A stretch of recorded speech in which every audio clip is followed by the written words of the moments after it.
नमस्कार मित्रों, आज मैं जिस इंसान के बारे में आपसे बात कर रहा हूँ या करने जा रहा हूँ, वो मेरे दिल के बहुत करीब हैं और मेरे दिल में उनके लिए बहुत सम्मान है। लेकिन उससे पहले मैं एक जो बात कहना चाहता हूँ, उस कंपनी का भी अपना एक बहुत बड़ा नाम है। अगर आज इस देश में हम किसी भी कॉर्पोरेट वर्ल्ड में जाके पूछते हैं कि आपकी नजर में सबसे अच्छी कंपनी कौन सी है, तो अभी तक जितने भी लोगों से मैंने पूछा है, सबने एक ही नाम लिया है, टाटा। टाटा कैसे टाटा बना? मैं पिछले लगभग 38 सालों से किसी न किसी रूप से टाटा ग्रुप के अलग अलग कंपनीज के साथ व्यवहार करता रहा हूँ। मेरा पर्सनल एक्सपीरियंस तो बहुत ही अच्छा रहा, लेकिन जो कुछ और बातें हैं जिसने मुझे बहुत इम्पैक्ट किया, वो मुझे लगा कि मुझे सबके साथ शेयर करनी चाहिए। देखिए, जिस इंसान के बारे में बात कर रहा हूँ, आपको अंदाजा लग गया होगा। वैसे तो टाटा की लेगेसी है, बहुत सारे लोग जिन्होंने देश को बहुत कुछ दिया, बट मैं जिनकी आज बात करने जा रहा हूँ वो है हमारे रतन टाटा। बिजनेसमैन तो सभी जानते हैं उनको, बिजनेसमैन है वो, लेकिन एक सच्चे देशभक्त भी हैं, एक सच्चे समाज सेवी भी हैं, और एक उससे भी बड़ी बात, वो एक बहुत ही अच्छे इंसान है। तो आज मैं कुछ इन्हीं बातों से जुड़ी हुई कुछ बातें उनकी बताना चाहूंगा। जैसे कि एग्जाम्पल लेते हैं कि 1998 में उन्होंने हिंदुस्तान की पहली फुल्ली इंडियनाइज्ड भारतीय कार बनाई, इंडिका। जबकि सारी दुनिया उनसे कह रही थी कि आपको किसी न किसी से कोलैबोरेशन करनी पड़ेगी, हेल्प लेनी पड़ेगी, टेक्निकल नो-हाउ लेना पड़ेगा। उन्होंने कहा नहीं, हमारे देश में सब कुछ संभव है। और उन्होंने अल्टीमेटली 30 दिसंबर 1998 को इंडिका कार लॉन्च। शुरुआत बहुत अच्छी थी, लेकिन उसके बाद रिजल्ट्स वैसे नहीं रहे जैसे वो एक्सपेक्टेड। कंपनी लॉस में चली गई। उससे पहले ये कमर्शियल व्हीकल में अच्छे बिजनेस कर रहे थे, बहुत बड़ा बिजनेस था इनका। तो कुछ लोगों ने, इनके फाइनेंशियल एडवाइजर्स ने इनको सलाह दी कि इस पैसेंजर कार यूनिट को बेच देते हैं। उसमें बात आगे बढ़ी तो फोर्ड कंपनी से बात हुई कि उनसे बात की जाए। तो एक मीटिंग फिक्स हुई 99 में अमेरिका में, जहां पे फोर्ड कंपनी के मालिक बिल फोर्ड भी थे। तो जब उनसे काफी सारी बातचीत हो रही थी, उन्होंने एक बात कही कि जब आप पैसेंजर कार बिजनेस के बारे में कुछ जानते ही नहीं, तो आपने इसमें हाथ क्यों डाला? अगर हम आपका यूनिट खरीदेंगे तो हम आप पे बहुत एहसान करेंगे। और देखिए, रतन टाटा जी ने कोई जवाब नहीं दिया उनको। और जो उनके साथ लोग ट्रेवल कर रहे थे, टीम थी उनकी, उन्होंने बताया कि जब वो वापस आए अमेरिका से इंडिया, पूरी फ्लाइट में अंदर ही अंदर कहीं ना कहीं एक रिजॉल्व ले रहे थे, कमिटमेंट। और फाइनली उन्होंने पूरी शिद्दत से उसमें काम किया और जनवरी 2006 को इंडिका का V2 वर्जन आया और वो एकदम से सक्सेसफुल हुआ, टर्न अराउंड हुआ। कट टू सीन 2, 2008 में फोर्ड कंपनी का बहुत बुरा हाल हो गया। उन्होंने अपने बहुत सारे यूनिट्स बेच दिए। तो जब उनका जगुआर और लैंड रोवर कंपनी को बेचने की बारी आई, तो वो रतन टाटा जी के साथ डील हुई $2.3 बिलियन। अब आप देखिए, वो उन्होंने जब खरीदी तो बिल फोर्ड ने क्या कहा कि आज आप हमारा ये यूनिट खरीद के हम पे एहसान कर रहे हैं। और टाटा जी वहीं नहीं रुके, उस दोनों कंपनी के ब्रांड्स को उन्होंने आज दुनिया का one of the most precious brand बना दिया और उसकी सक्सेस स्टोरी आज घर घर में लोग सुन रहे हैं। एक और किस्सा जो बताया जाता है कि बॉम्बे में बारिश के दौरान रतन टाटा जी अपनी कार में जा रहे थे। उन्होंने एक परिवार, मतलब पति पत्नी और 2 बच्चों को 2 व्हीलर में जाते हुए देखा और अभी वो सोच ही रहे थे उनके बारे में और उनका एक्सीडेंट हो गया। उनको एक बहुत दर्द हुआ। उन्होंने कहा कि हमारे देश में इतनी गरीबी है, लोग कार अफोर्ड नहीं कर सकते, तो क्या हम कोई एक ऐसी कार नहीं बना सकते जिसको हर मध्यम वर्गीय या जरूरतमंद खरीद सके। और वहां से शुरू हुआ नैनो प्रोजेक्ट और वो बहुत मेहनत से उसमें लग गए। जिनीवा में किसी कॉन्फ्रेंस में एक पत्रकार ने उनसे पूछा कि आप इसका टारगेट प्राइस क्या रखना चाहते हैं, जो आप नई कार बना रहे हैं, अफोर्डेबल कार बना रहे हैं नैनो।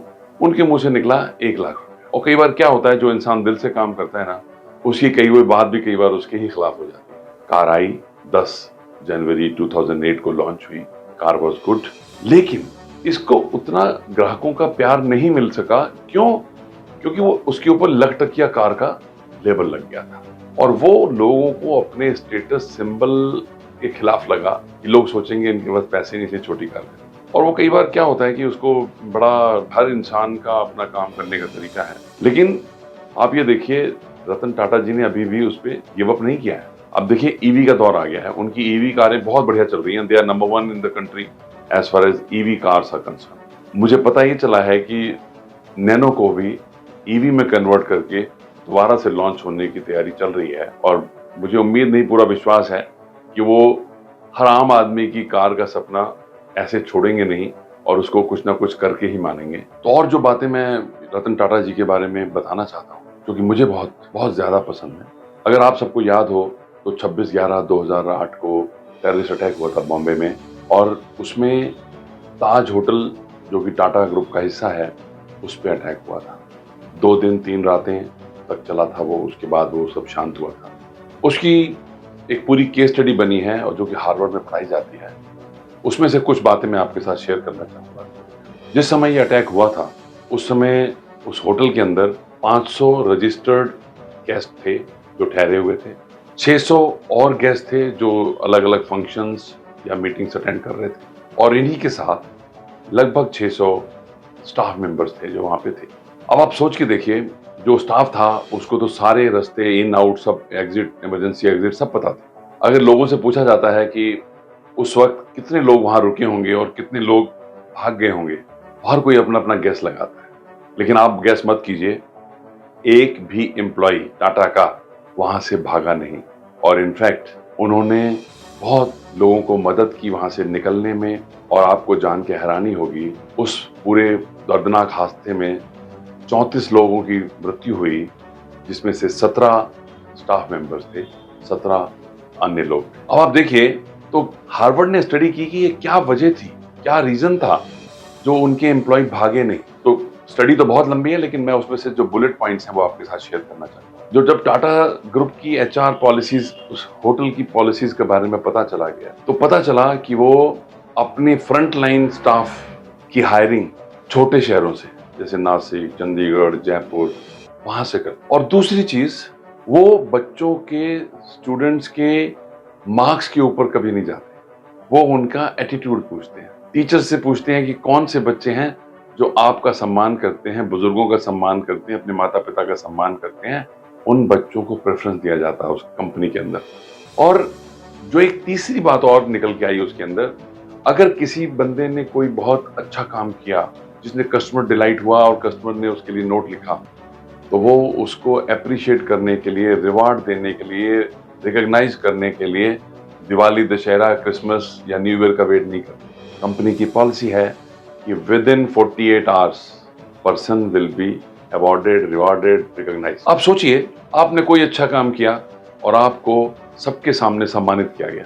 उसके आगे मुझे कहने की जरूरत नहीं है, आप उस भावनाओं को समझ सकते। 26/11 हुआ था, उसके सारे के सारे विक्टिम्स, चाहे वो कंपनी के एम्प्लॉय थे, नहीं थे, इवन जो बाहर के लोग भी थे, रतन टाटा जी ने उन सबका ख्याल रखा। सारे एम्प्लॉयज के बच्चों की पढ़ाई का खर्च, सारे एम्प्लॉयज जिनकी डेथ हो गई या जिनको विकलांग हो गए, उनको हैंडीकैप हो गए, उन सब के लिए उन्होंने पूरा प्रबंध किया, फाइनेंशियल सपोर्ट दिया। और एक एक विक्टिम के घर रतन टाटा स्वयं गए। उन्होंने किसी अपने मैनेजर को या वाइस प्रेसिडेंट को नहीं भेजा, खुद गए। और आप सोच सकते हैं मैं कितना हम्बल होगा वो शख्स, और उसे कितना सबके साथ, तो कहते हैं ना, इतना झुक के जो मिला वो खुद कितना बड़ा होगा। जो आपको छोटा फील ना होने दे, वही इंसान बड़ा होगा। रतन टाटा की ऐसी और एक दो बातें हैं। जब कोरोना काल आया तो बहुत से लोगों को पता ही नहीं है, क्योंकि उन्होंने कभी इस बात की पब्लिसिटी नहीं। उन्होंने कोरोना से लड़ने के लिए 1500 करोड़ रुपए दिए, वो कहीं इसकी पब्लिसिटी नहीं करते, राइट। एक और छोटी सी बात, 6 फरवरी 2018 को प्रिंस चार्ल्स इंग्लैंड के, इनको लाइफ टाइम फिलैंथ्रोपी अवार्ड देना चाह रहे थे। वो डेट फिक्स हो गई, सब कुछ हो गया, और एन वक्त पे रतन टाटा जी ने आने से मना कर दिया। अब उसकी वजह आप सुनेंगे तो आपको समझ में आएगा वो शख्स कितना बड़ा है। उनके पास 2 डॉगी हैं, टेंगो एंड टीटू। उनमें से एक की तबीयत खराब थी और वो बोले हम इनको अकेले नहीं छोड़ सकते, अवार्ड आप कभी फिर ले लेंगे या नहीं देंगे तो कोई बात नहीं, लेकिन मेरे लिए ये ज्यादा इंसान तो इंसान, जानवर के भी कदर करते हैं। ये होते हैं अच्छे इंसान के गुण। एक और छोटी सी बात नितिन गडकरी जी ने कहीं पे कही थी। एक दिन नितिन गडकरी जी को इनका फोन आया, Nitin I am not able to locate your house, can you please guide me. तो नितिन गडकरी ने कहा अपने ड्राइवर को फोन दीजिए, मैं उसको समझाया। तो रतन टाटा जी ने कहा भाई मैं खुद ही ड्राइव करता हूँ, मैं ड्राइवर नहीं रखता। तो देखिए कितना हम्बल इंसान है, कितना हम्बल इंसान है। तो इनकी पूरी जर्नी से मुझे जो 3-4 बुलेट समझ में आते हैं। सबसे पहली चीज, कंट्री फर्स्ट और पीपल फर्स्ट। दूसरा, never say die approach, he never gives up. फिर be humble in life and he is a true leader. तो मुझे लगता है रतन टाटा ऐसे ही हम सबके लिए एक इंस्पिरेशन बने हैं और बने रहेंगे आने वाली जनरेशन के लिए भी। और इस एपिसोड में इतना ही।